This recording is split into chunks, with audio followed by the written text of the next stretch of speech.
Good morning, good afternoon, good evening, and welcome to today's Caffeine for the Soul.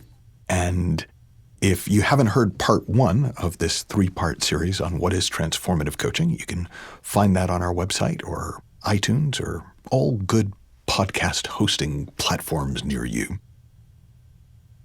Part one was talking about both why people come. They come because there's something they want and they want support in helping to create it, or there's something they're up against and they want help in trying to overcome it.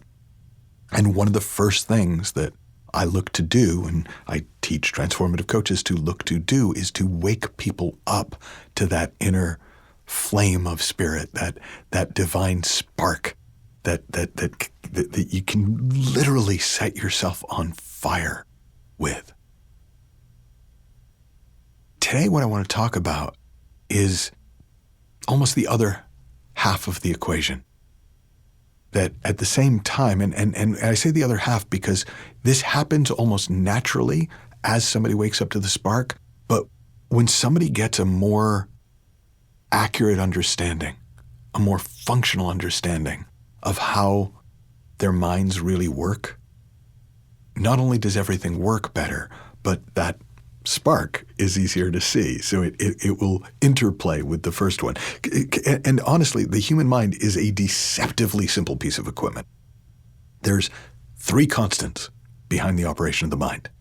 But the interplay of these three constants can produce an infinite variety of experience. So the first constant, a higher order of intelligence, an innate intelligence, a spiritual intelligence. In my work, we call it mind with a capital M. And the capital M is because it's universal. It's not your personal mind. You use your personal mind in harmony with it. But it's the source of fresh thought, relevant in the moment, in wisdom, real-time responsive intelligence. And the more you learn to distinguish and hear and at first follow, and then ultimately you're not even following it, you're just letting it live you, the more insightfully, the more elegantly, the more gracefully you find yourself moving through life. And everybody's got it. Everybody has access to it. It is universal. Nobody has more or less of it. We just in any moment have more or less awareness of it and therefore more or less access to it. The second constant, it's a capacity to experience, to understand, to know. And in my work, we call it consciousness with a capital C because it's universal, not personal. And consciousness is what allows us to experience everything. From the philosophical tree falling in a forest to that divine spark inside us. And while universal consciousness is infinite, it has no edges. Our personal experience of it is always going to be limited. And so we talk about levels of consciousness. Are there really levels of consciousness? No, it's a way of talking about it. But you kind of know that it's like looking at life from right down in the middle of it to 10 feet above it to 1,000 feet above it to kind of, if you've ever heard Carl Sagan's big blue dot, that view of the earth from the sky, you can zoom out further and further and further and further. And it will give you an incredibly different perspective on what's happening in your life and what's happening in your world. The third constant, it's the creative force. It's thought with a capital T, capital because it's universal, not personal. It's the ultimate content creator.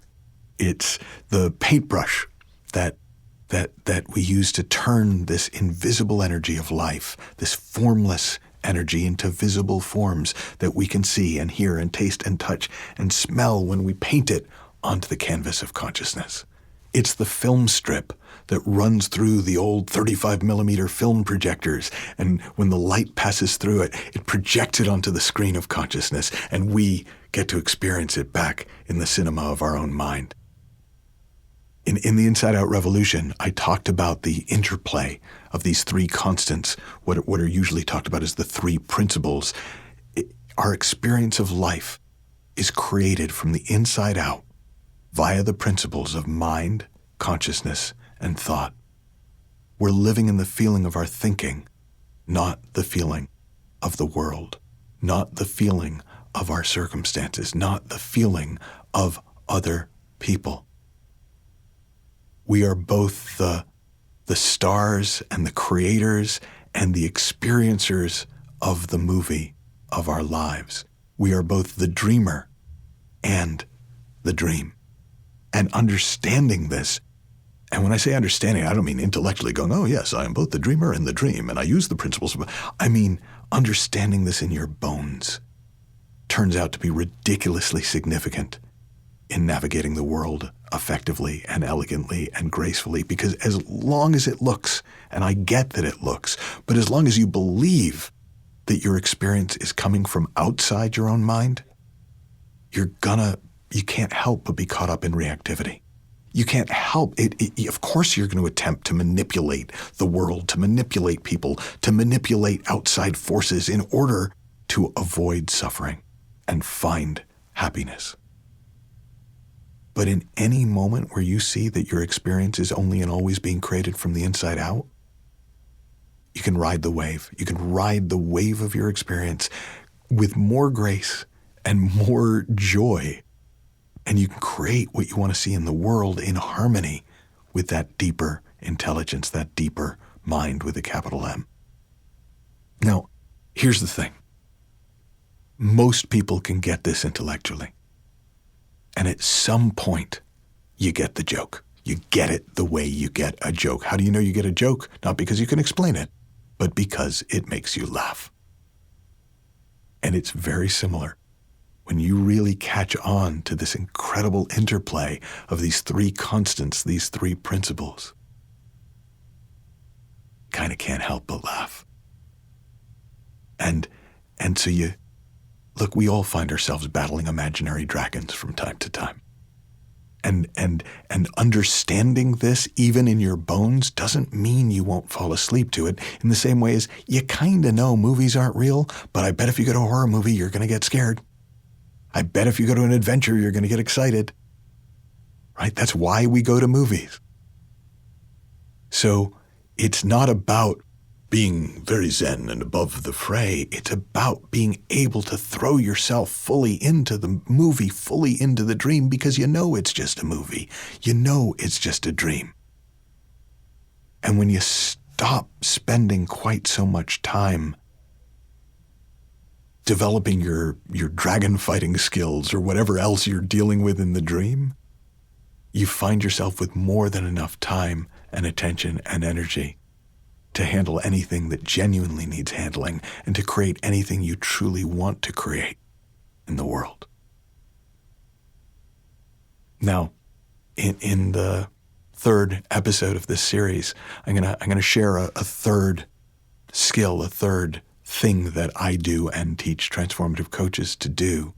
But if you want to get a deeper sense of what I was talking about today, you can go back and listen to it again, or if you go to michaelneill.org and click on the link for the free basic course. I go into this in a lot of different ways on video and audio and things you can read that I think you'll find really helpful. Have fun, learn heaps, happy exploring, and I'll see you in the next episode.